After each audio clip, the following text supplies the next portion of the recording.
Good morning, everyone. Thank you so much for joining us. We will just give it another minute or two as people come into the conference, to the session. So thank you for joining us, and we'll just kick off in a minute or two.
All right. Well, I've got 3 minutes past on my watch, so we might kick off, and looking forward to a few more people joining us as well. But good morning or good evening, depending on where you are, to everyone. And thanks for joining this session today, which is part of the 2022 Australasian Aid Conference Speaker Series. I'd like to begin by acknowledging the traditional owners of the land from which I join you from today here in Moyallup or Fremantle, the Whadjuk people of the Noongar Nation, and I pay my respects to elders past and present. My name is Peter Yates. I'm the Associate Director for Governance Programming at the Asia Foundation. The Foundation is one of the conveners of the Aid Conference alongside our colleagues at the Development Policy Centre. I'm joined today by Stephen Howes, the Director of the Development Policy Centre, who'll be moderating the Q&A following Dr. Birdsall's presentation, along with several of his colleagues from the Centre who I'd like to acknowledge and thank for their efforts in putting this series together. This is the second last event in the alternative conference format to the in-person conference that is held usually annually at the ANU. We're hopeful of being able to soon announce plans for a return to the in-person conference, but in the meantime, it's been fantastic to have a number of our alumni keynote speakers from previous conferences return through this virtual series to again share their valuable insights and thoughts on a range of topics. We've been glad to already have hosted 3 esteemed alumni from the series, most recently Dr. Donald Kubaruka, Chair of the Board of the Global Fund, who shared his thoughts on rethinking global health security. And we're pleased to host the final event in the series next month, Dr. Lant Pritchett, who's the Research Director of the RISE programme at Oxford's Blavatnik School of Government and a Fellow at the LSE. He'll be sharing a speech with us entitled Growth, a Graphic Exposition, and we hope you can join us for that as well. Before I get to introducing today's speaker, just a few housekeeping matters. We have 1 hour. Please do keep yourself muted, but we certainly welcome you turning your camera on if you choose to do so. Please post any questions that you might have through the talk in the chat box, or you're also welcome to raise your digital hand during the Q&A component of the session, which, as I mentioned, will be moderated by Stephen. When asking a question, please do include your name and any organised affiliation that you might have. We're both recording this session and also streaming it live on social media, and so a warm welcome to those who are joining us from those platforms as well. But let's get to why we are all here today. I'm very pleased to be able to introduce Dr. Nancy Birdsall, President Emeritus and Senior Fellow at the Centre for Global Development. Nancy is, of course, best known for co-founding the Centre for Global Development in 2001. Under her leadership, the think tank became a leading authority on economic development, helping reform large multilateral organisations, shaping US and aid policy under both Republican and Democratic administrations, and measuring and reporting on other rich country development programs from aid to trade, migration and climate politics. Prior to launching the Centre, Nancy served for 3 years as Senior Associate and Director of the Economics Reform Project at the Carnegie Endowment for International Peace. Her work at Carnegie focused on issues of globalization and inequality, as well as on the reform of international financial institutions. From 1993 to 1998, Nancy was Executive Vice President of the Inter-American Development Bank, the largest of the regional development banks, where she oversaw a $30 billion public and private loan portfolio. Before joining there, she'd spent 14 years in research, policy and management positions at the World Bank, including as Director of the Policy Research Department. Nancy is the author, co-author or editor of more than a dozen books and monographs, and over 100 published papers. Shorter pieces of her writing have, of course, appeared in US international magazines and newspapers. Her most recent work focuses on global governance and international financial institutions, women's empowerment and its relationship to reproductive choices, and the financing of global public funds for development. As I mentioned earlier, Nancy was the keynote speaker at our 2018 Australasian Aid Conference, providing an address to a very full audience entitled "The Strugglers, This Century's New Development Challenge." As I rewatched your presentation the other day, Nancy, I noted that as you had just arrived from Washington to Canberra in person, I think it was about a year into the Trump presidency, you mentioned that you'd arrived from the land of tumult and into the land of civility and calm. Well, Nancy, I can assure you that as you've joined us immediately following a rather robust national election campaign here in Australia, that we've done our very best to reject your description of being a civil and calm polity. But with a change of government having just occurred, it does mean it's likely that it's a time for new ideas here in Australia. And so we're very glad that you've chosen to share with us today some of your thoughts that you're putting together as you work on a new book, I understand.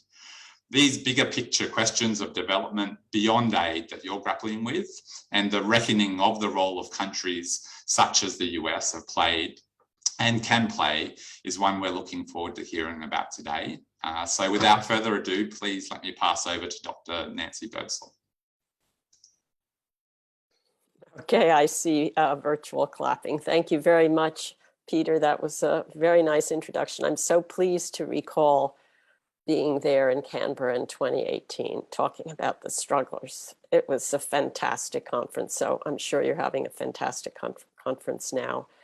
And I wish I could be there in person again. Australia is a great place. So I think it's time for me to share my screen, right? Get going.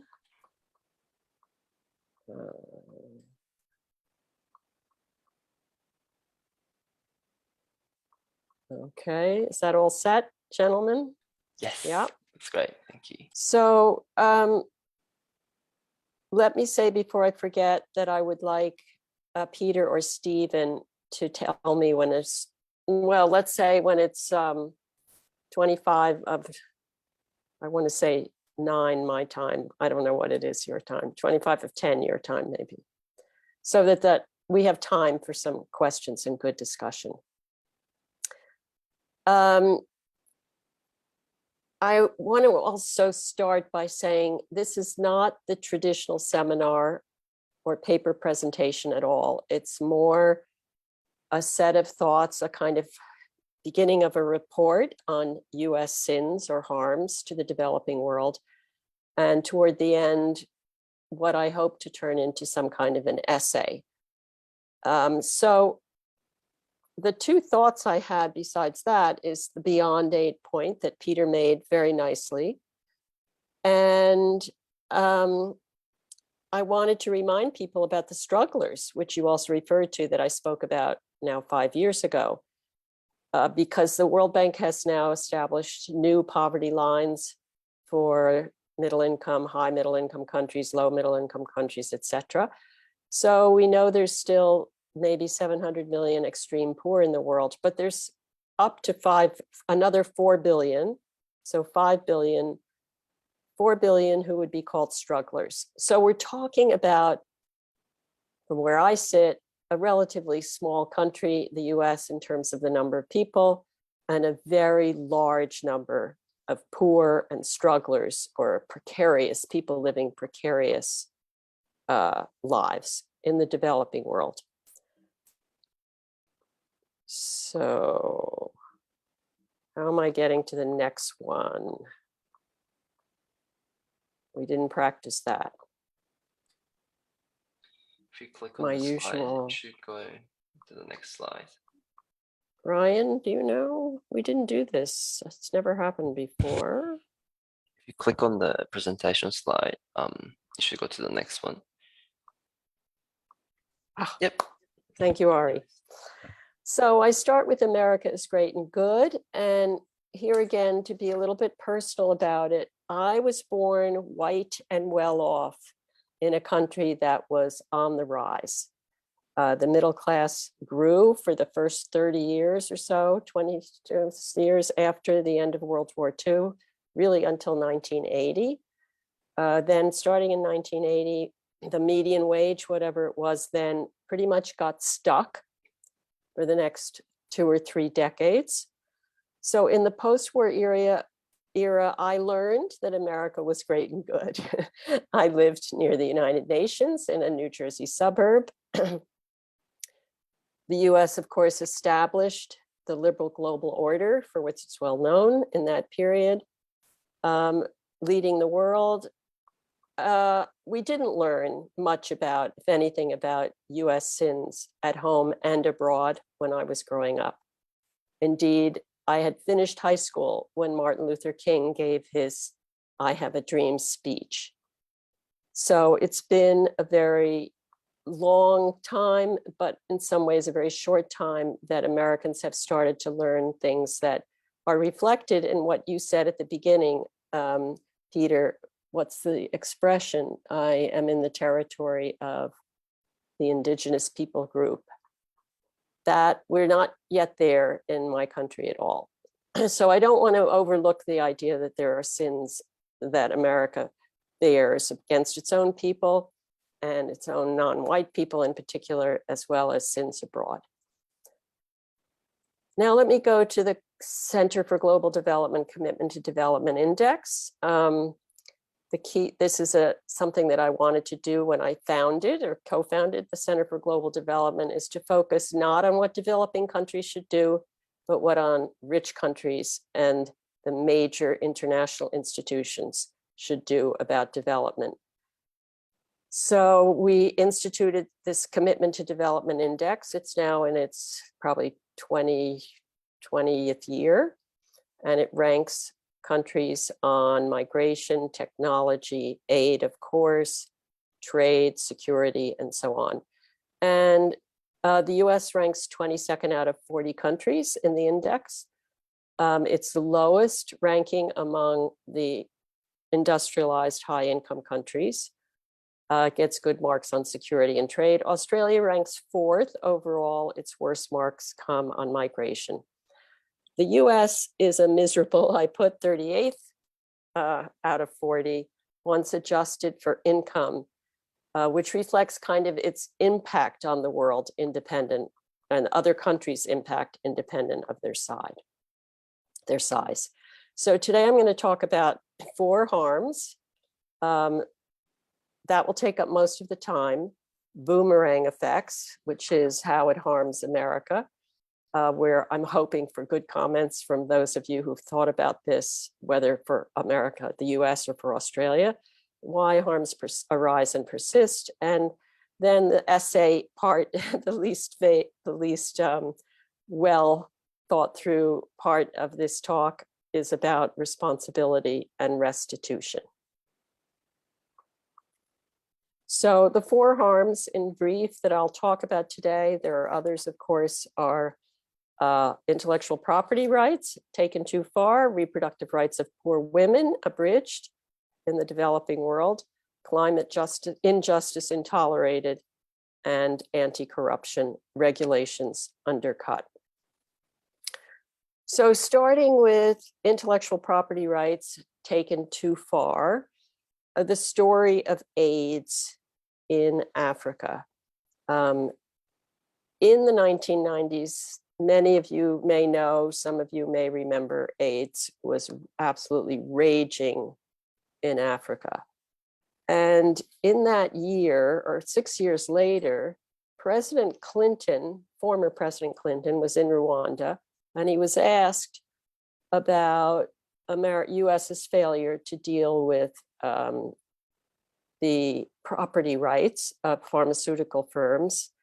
And he said, and I'm quoting, well, it was in the New York Times, I'm quoting, Mr. Clinton was adamant that he had done all he could about global AIDS with a Congress hostile to foreign aid, though he conceded that his administration fought too long to protect the patent rights of pharmaceutical companies against countries trying to make or import cheaper AIDS medicines. At that time, the ARTs in the US to medication for AIDS were costing about $10,000 a person, and most Americans, or at least a lot of Americans that had AIDS, were covered by insurance. So that was really a price, $10,000 a year, that was out of impossible in countries of Southern and Eastern Africa that were especially hard hit. So what happened exactly? How did this, so it was just, terrible things happening in Africa. I was there several times in the mid to late 90s and early 2000s, and it was tragic. Orphans, deaths, people were depressed, literally. So how did this happen? I think it helps to go back to the World Trade Organization, which was created in 1994 out of the Uruguay round, which was a good thing at the time. And a part of it was the TRIPS, or Trade-Related Intellectual Property Rights Agreement, which blessed 20-year patents, and it barred generics. That's turned out to be important. Developing countries resisted the arrangements under TRIPS at the negotiations, but they compromised. They got back because the discussion was going on very long, and the idea was to get to a conclusion on the WTO itself, including the intellectual property rights section. They agreed finally to what turned out to be reduced tariffs from what were still high levels, including in the US, against agriculture and textile apparel products. So that turned out to be a bad bargain for developing countries, because of, and an example of that is what happened with AIDS. So there was much conflict and concern. By 1998, South Africa passed legislation violating TRIPS and violating its WTO agreement in a way, allowing generics. And Big Pharma, and that's kind of the trade name for the club or formal organization that does lobbying for the big pharmaceutical firms, actually sued President Mandela. The US government withheld trade benefits from South Africa because of pharma pressure. The United States Trade Representative took Brazil to the WTO because Brazil began to manufacture generics, in effect, reverse engineering and copying, apparently, the so-called property rights of the pharmaceutical firms. So this went on for a long time. It was really terrible to even be seeing it from afar. So finally, there was a compromise. There was a lot of activist pressure. Many of you may remember that, who are old enough.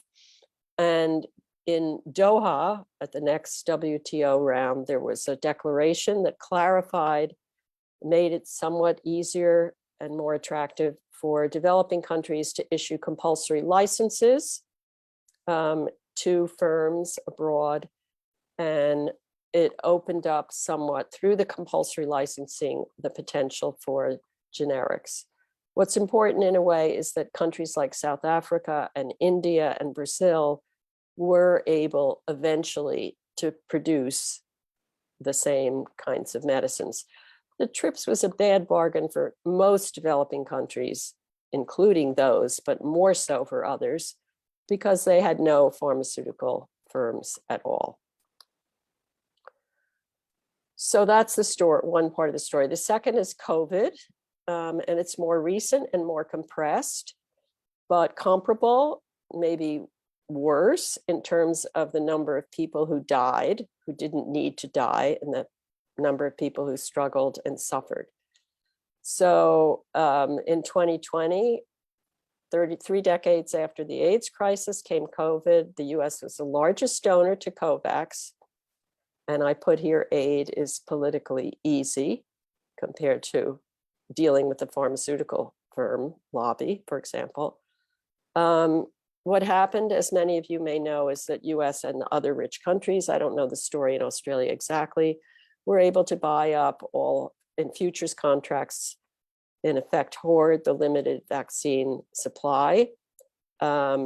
The United Nations Secretary General called it vaccine nationalism. The WHO head pleaded for a patent waiver. Developing country leaders said the patent system was putting corporate profit over private life. Finally, in July, in July, only 1% of people in low-income countries had received a first shot. Now the estimates are starting to come out or have come out on the number of people who died that weren't counted, dying either of AIDS or, either of COVID or of other causes because the COVID crisis prevented them getting adequate hospital and other care. Colleagues of mine have worked on a paper on India that manages to get closer than The Economist magazine did for India, between 2.2 and almost 10 million deaths. They say between 3.4 and 4.9 million deaths. Let's see what else I wanted to say here. So now we're in May 22 of 2022, and the Biden administration, now it's a year ago, backed a waiver of intellectual property rights. This was a huge step taken by the Biden administration. But the European Union, UK, Switzerland all opposed it, and it's still on the table a year later. The head of WTO, Okonjo-Iweala, negotiated a waiver agreement among all those parties, but now the US is holding it up, demanding an explicit exclusion of China. That waiver agreement just negotiated does not include therapeutics, which is now really what people are relying on heavily in the US, Paxlovid and other therapeutics. And it does not address big questions of know-how if there's going to be a transfer of capacity as well as infrastructure to some developing countries that could produce vaccines and, in the future, one hopes, the therapeutics. It's very hard to see how it happens without clarity on the know-how issue. And meanwhile, in this month, US is already providing a first booster to young children and a second booster to people 50 years and over. And vaccine supply in the US exceeds demand. So we really have a peculiar allocation of critical resources to help people who are struggling and to prevent deaths. So that's the story around intellectual property rights. Now we come to harm number 2, reproductive rights abridged. So some of you may know the US has been the leading donor providing family planning and maternal and child health services since the 1960s. In the first few decades, it was very much about reducing fertility and reducing population growth. But the women's movement came along in the 70s and 80s, and support of the US is broader and very much about maternal and child health. So in 1973, however, Roe versus Wade, followed by the Helms Amendment. So the Supreme Court decision that some of you may be reading about in 1973 permitted abortion, made it a constitutional right. The Helms Amendment was, Senator Helms was from North Carolina. He's kind of a bad guy on trade relations in general because of the textile industry there, which is an aside. But he introduced and Congress passed the Helms Amendment, which said that the US foreign assistance could not be used to support abortion or even counseling about abortion possibilities anywhere where the US was providing foreign assistance. That became locked in more in 1984 with what is called, we call the Mexico City gag rule. I actually was the head of the World Development Report that the World Bank produced in 1984 on population and development. We made a big point in the chapter on family planning that it was family planning was a service for women and for health, not about reducing fertility. And there was a little bit of mini controversy inside the World Bank about that, but I was the head of the report, and in the end, whomever's writing the report gets to say what she gets to say. However, all the fun and excitement of going to the Mexico City Population and Development Conference in 1984 was destroyed for me, because we knew as we went to that conference that this gag rule had been set up by the Congress, or by the Reagan administration, excuse me, which said that it sort of locked in what the idea of the Helms Amendment was, and said that NGOs operating in developing countries would have to testify or certify that they were not providing abortion counseling or services in order to keep money, and that this was really destructive. So we have this nice picture here of the gag rule implemented. The Clinton administration rescinds, the Bush administration expands, Obama rescinds, Trump expanded it even to make it worse because it was to cover any health coverage, not just family planning. If an NGO was providing, then they had to certify that they weren't doing anything. And then Biden rescinded it. So this up and down, of course, has its own costs, including a lot of confusion and inefficiencies, let's say. We have this wonderful chart here that, of course, you can't and shouldn't read. It's just to clarify the steps, the presidential, congressional reviews, answered lawsuit actions, and so on, taken over those years, including, I think this is the one with, is it Brian will correct me if you're on, Brian. This is the one, no, this is a later one that I'll come back to on a different case. So anyway, let me go on. What are the effects? These, I'm reporting on the results of several econometric, very technical studies, very well done. It's very clear use of modern contraception went down in developing countries that were in receipt of US aid of any kind. Unsafe abortions rose, no surprise there. Maternal deaths were up.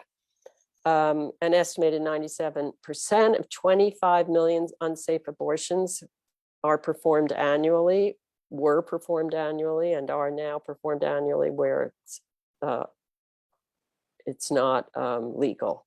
So abortion is about healthcare. All right, let's go to harm number 3, climate injustice tolerated. Give me 1 minute so I can see. So going back to the Commitment to Development Index of the Center for Global Development, one of the indicators is environment.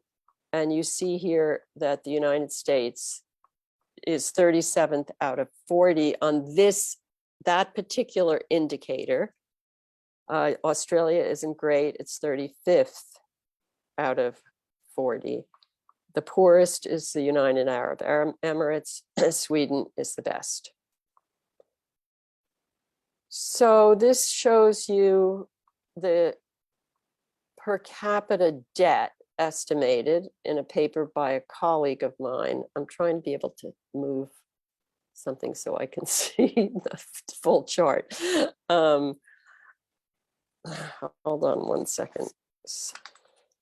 And what it shows you, most people in the world know, not so many Americans know, but most people know that the US has the highest per capita admissions annually. And this shows you the cumulative debt estimated by those who did this particular paper using a particular social cost of carbon and a discount rate and so on and so on for this very long period, 1959 to 2018, where the United States is has the highest cumulative per capita debt.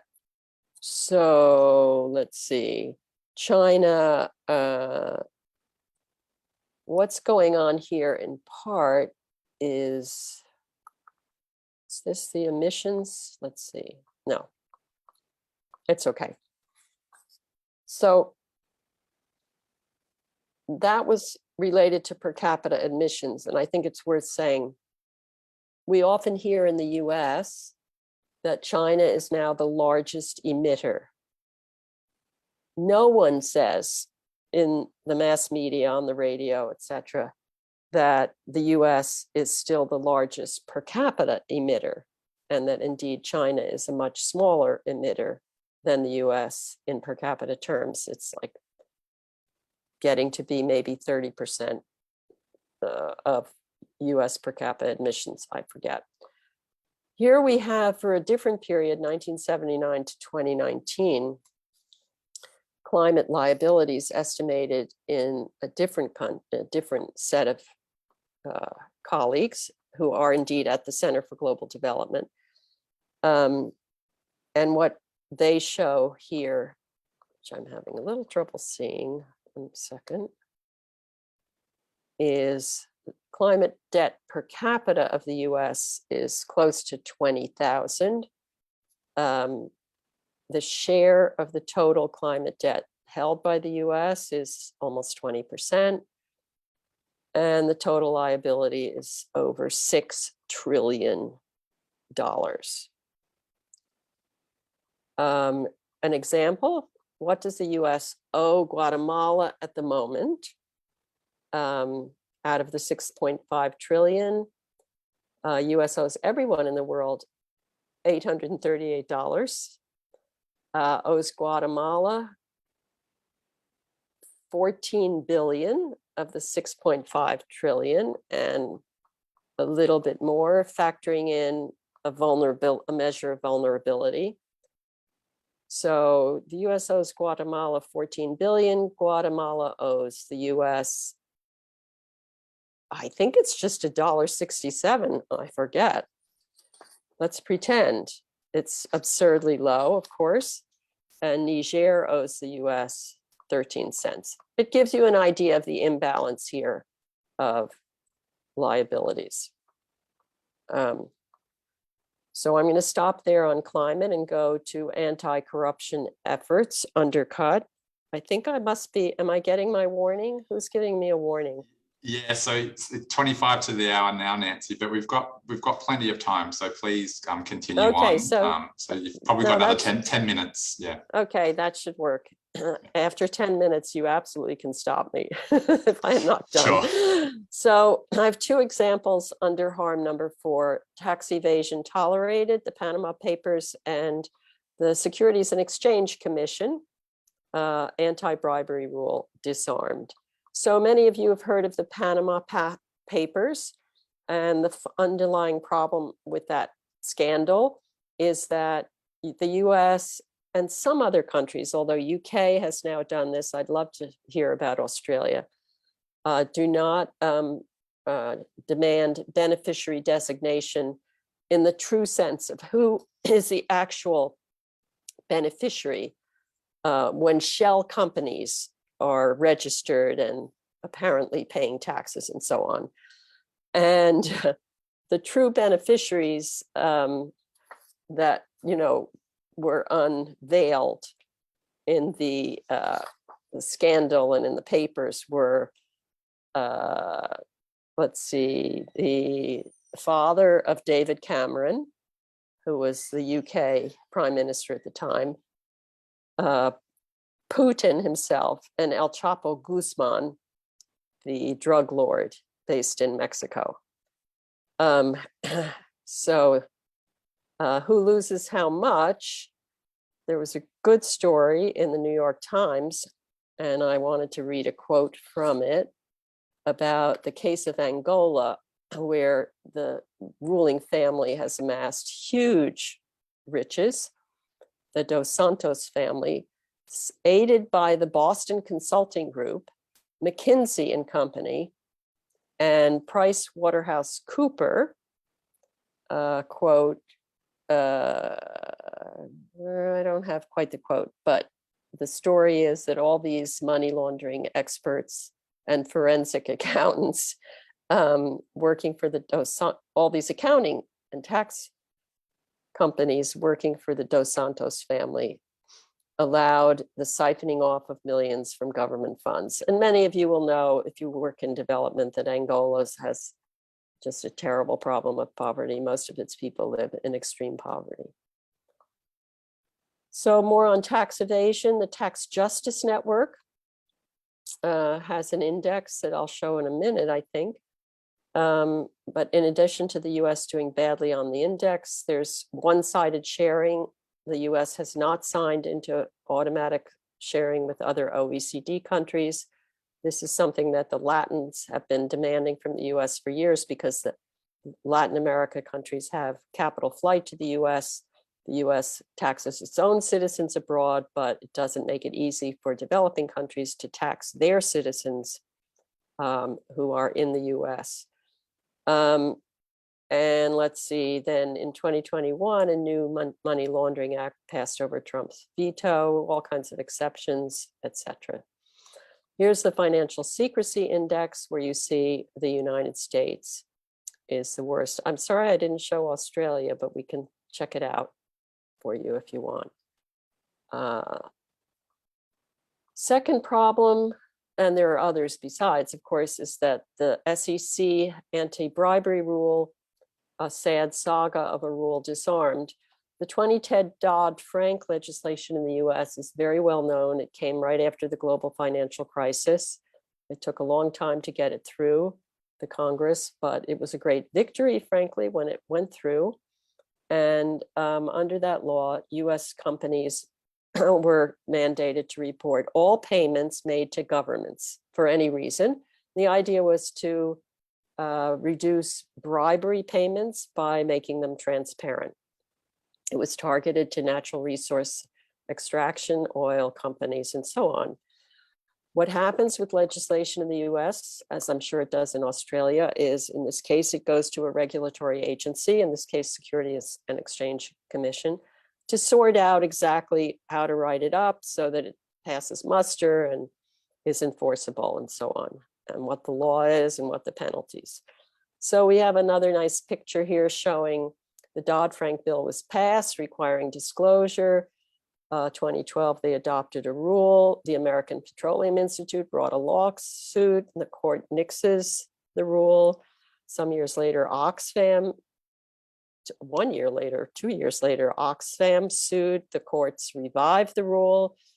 In 2016, the SEC adopted a rule mandating public disclosure. They tried again. Congress and Trump, the administration, worked together and repealed the rule. Finally, in 2020, the SEC managed to adopt a rule, and I'm going to read you another great quote, if I can find it here, where the chairman of the SEC said in sending it over, "It's hard to understand who we are serving with this final rule. We are not effectuating Congress' intent.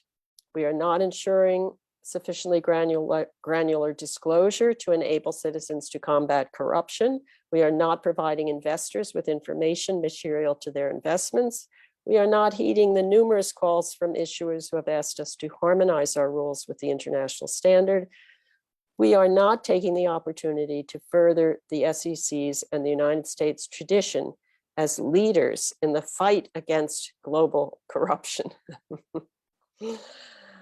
Okay, quickly, some boomerang effects. How do these harms or sins of the US come back to haunt us in a boomerang effect, which is a word from Australia, I believe. Is that right? So we know that the Delta and Omicron variants from India and South Africa came back and killed hundreds of thousands of Americans when they didn't have the vaccines or access to vaccines. Calamitous leadership in the climate area is coming back to haunt America. We're having, like Australia, wildfires, floods, and other damage. And tax evasion, much of it legal, is feeding plutocracy and threatening democracy through populism at home. And I've just put here, some of you will know about the US Congress, the Janet Yellen proposal for a 15% minimum tax on corporations at the global level.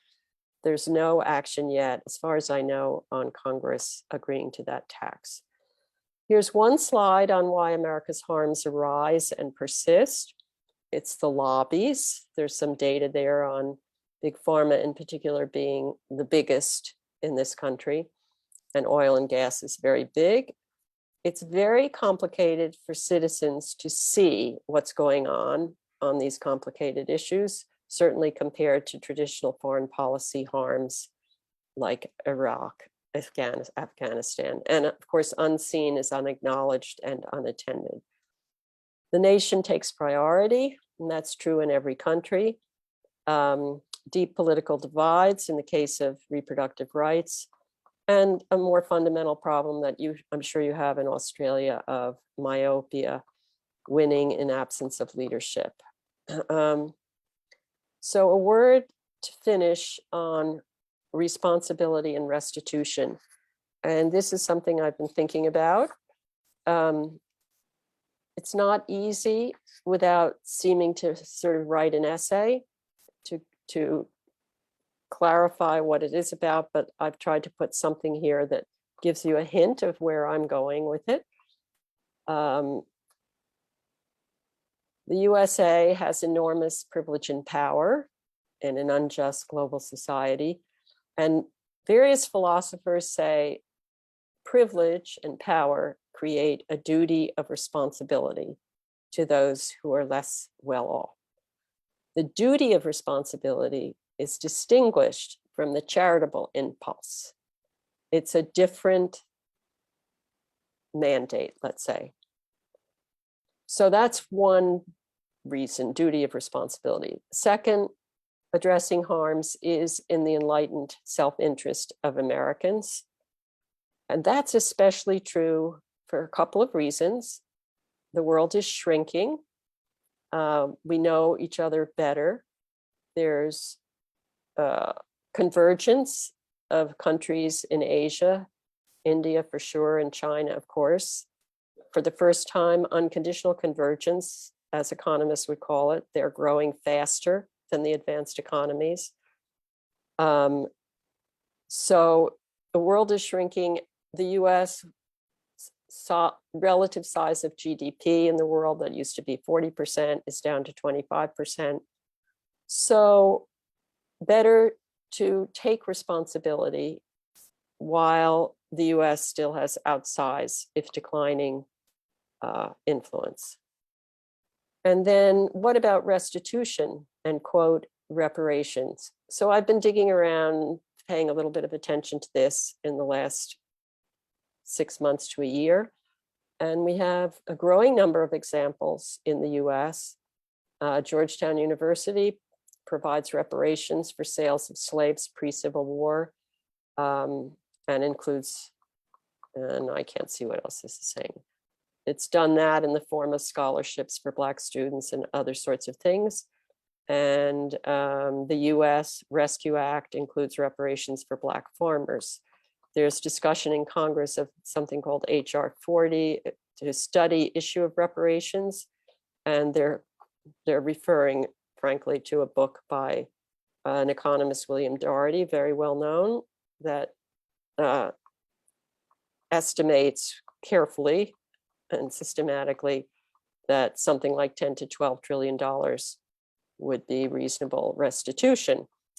And then we have just yesterday in the New York Times, in the Sunday edition, a long story about Haiti and what the French did to Haiti.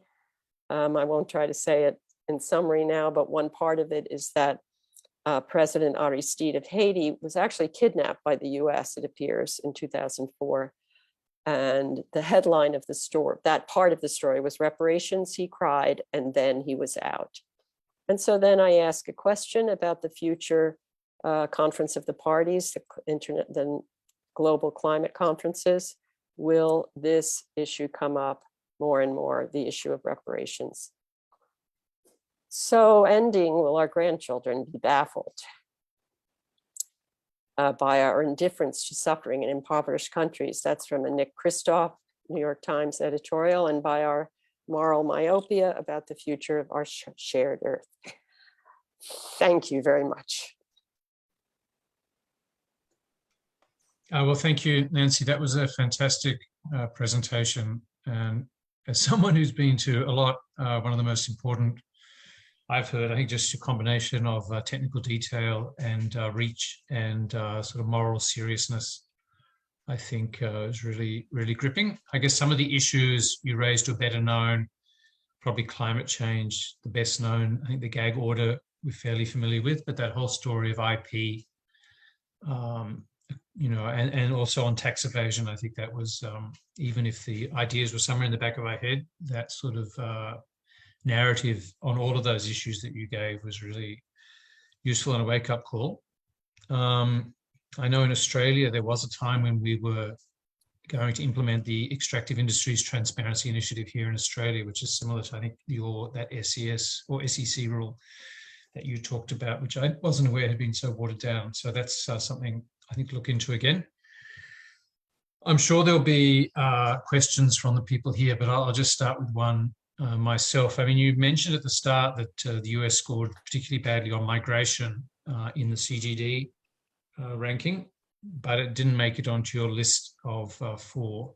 And I just wondered how you perceive because normally we think of the US as quite open on migration, but maybe that's out of date. So what's your take on the US, how the US on migration? It's a very good question. I mean, I think not as well as we believe here. We think of ourselves as a nation of immigrants, but I don't have it properly in my head. But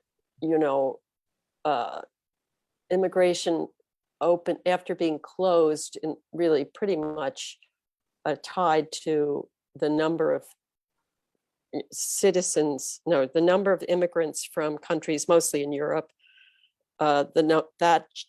That dictated the proportion of immigrants that could come in.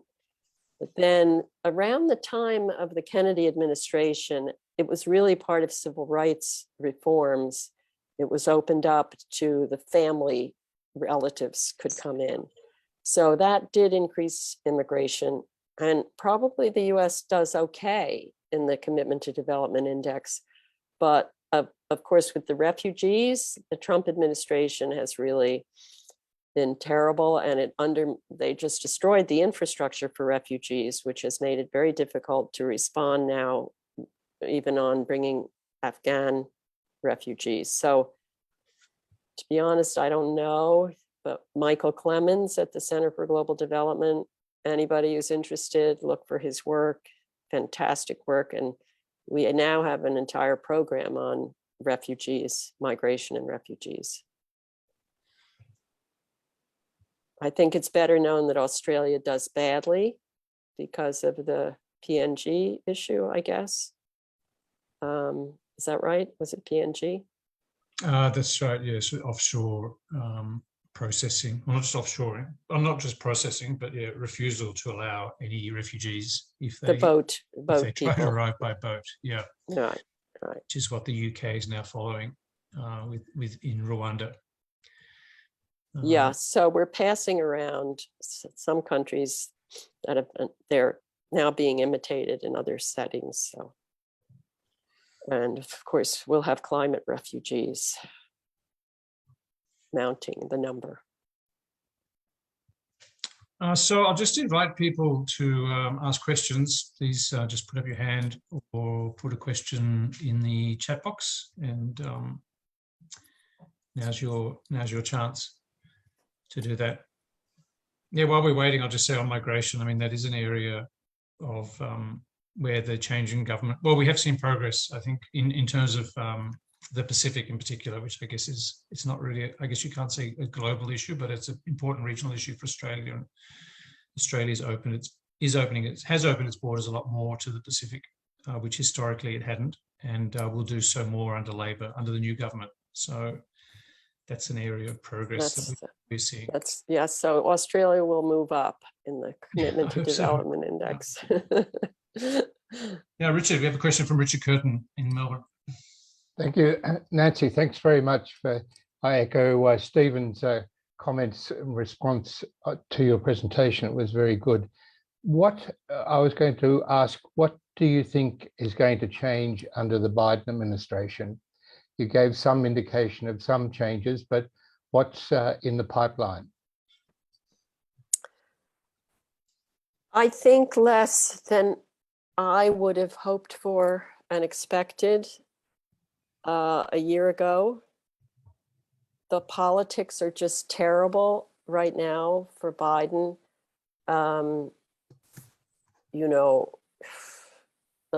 There's a tremendous right-wing fuss about those at the border of between Mexico and the US.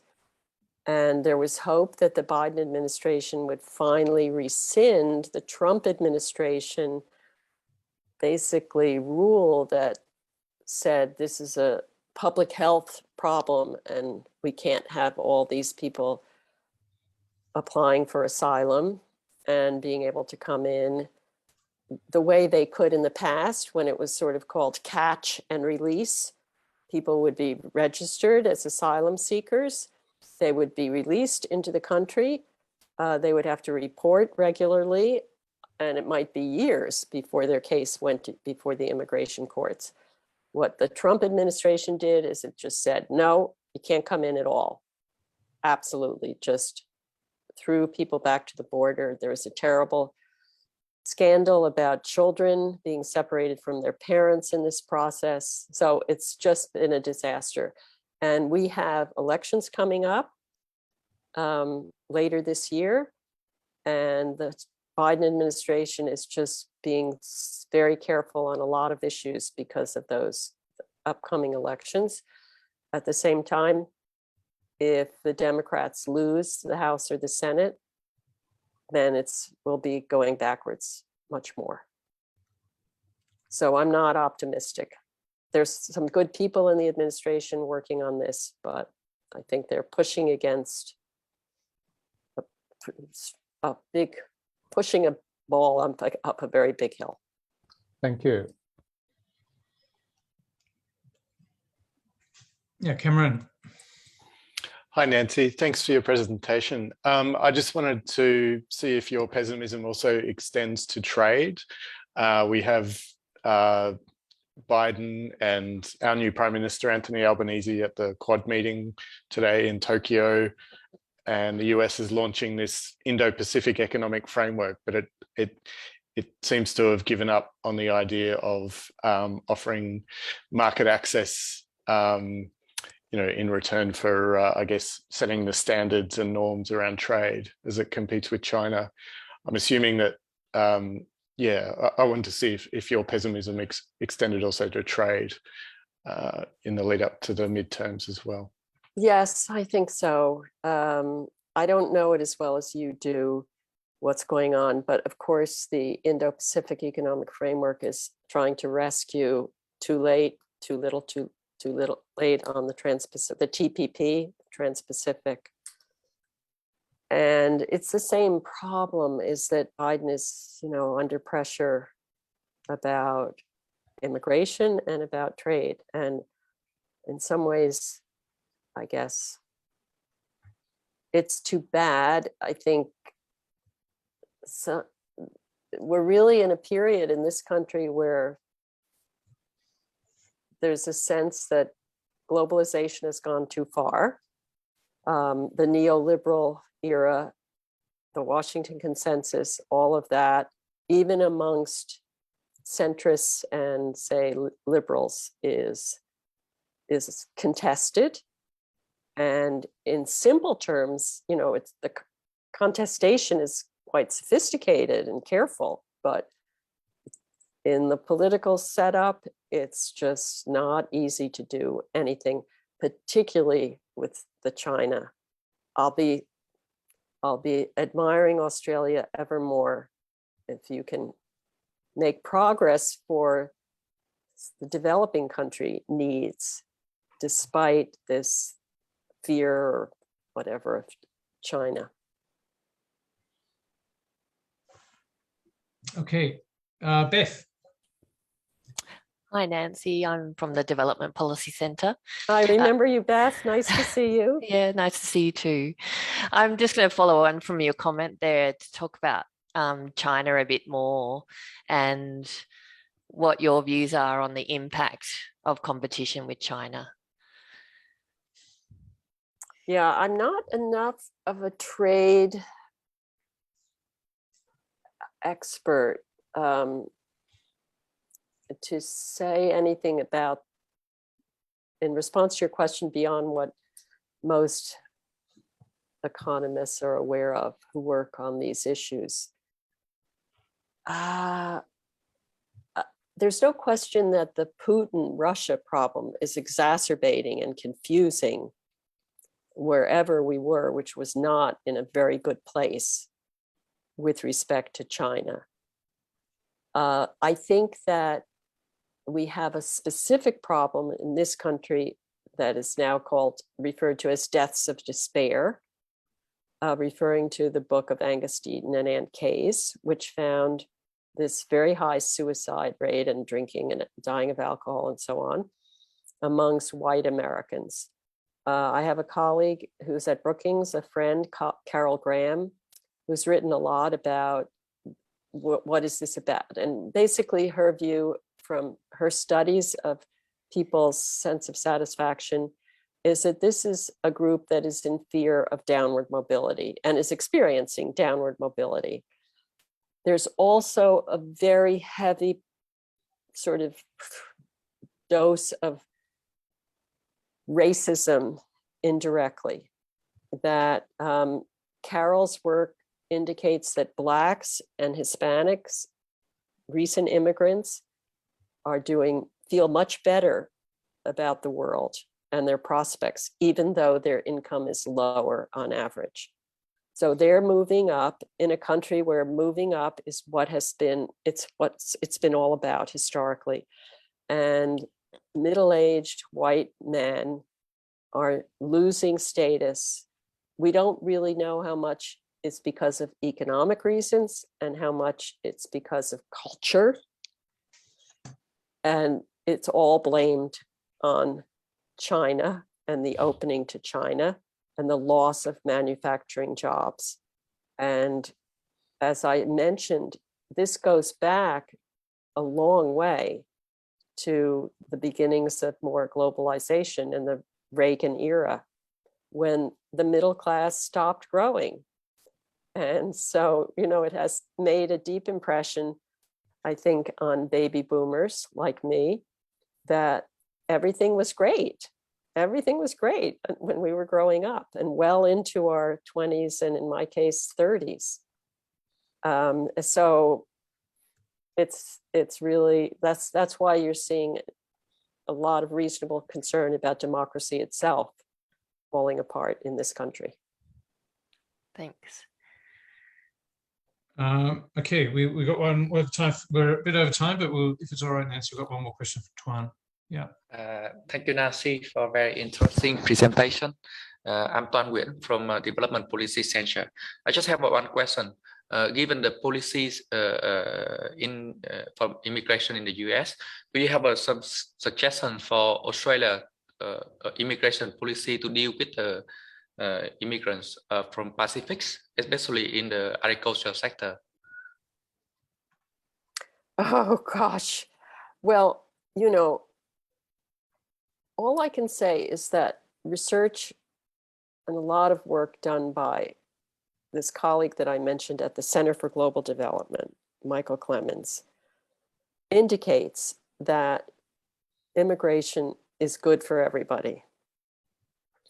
So he actually has a case study and a proposal for a sort of partnership between Australia and the islands, under which Australia would do things like finance more training of whatever is the shortage, a labor shortage in Australia, say elder care, maybe.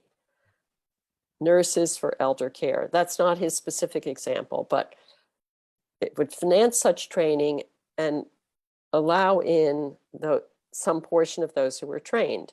That would increase the demand for training and the supply of trained people in the islands, who might then, as with the case of the Philippines, be able to migrate elsewhere or stay home and improve healthcare at home. And there's a lot more of these kinds of proposals or these kinds of ideas, I think, happening in Australia and maybe neighboring countries in the South Pacific. I don't know. So all I can say is look up Michael Clemens and or send me an email and I'll refer him to you and refer you to him on the global partnership ideas. Thank you so much. Thanks, Nancy. I think I might hand back to you and then Peter for a final wrap up. I just want to, again, thank you for what you said. I think it's extremely important. And I guess just to maybe add a note of optimism that we need. You know, I guess some of these issues are very American, right? Like the gag order. I think here in Australia, we look at that and we just can't believe it. Other issues are very familiar to us, like climate change. I mean, we have zigged and zagged and we cannot make up our mind what to do about climate change.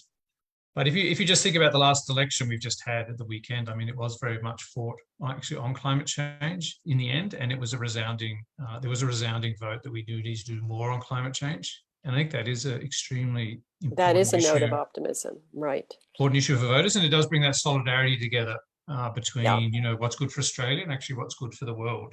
So that duty of responsibility that you mentioned. And I guess, you know, on intellectual property and tax evasions, there are lots of problems, but at least there is an effort, you know, that you've sort of outlined in your narrative. And I think that's, you know, no small part due to work of people like you and the Centre for Global Development. So I guess it's a struggle that needs to continue.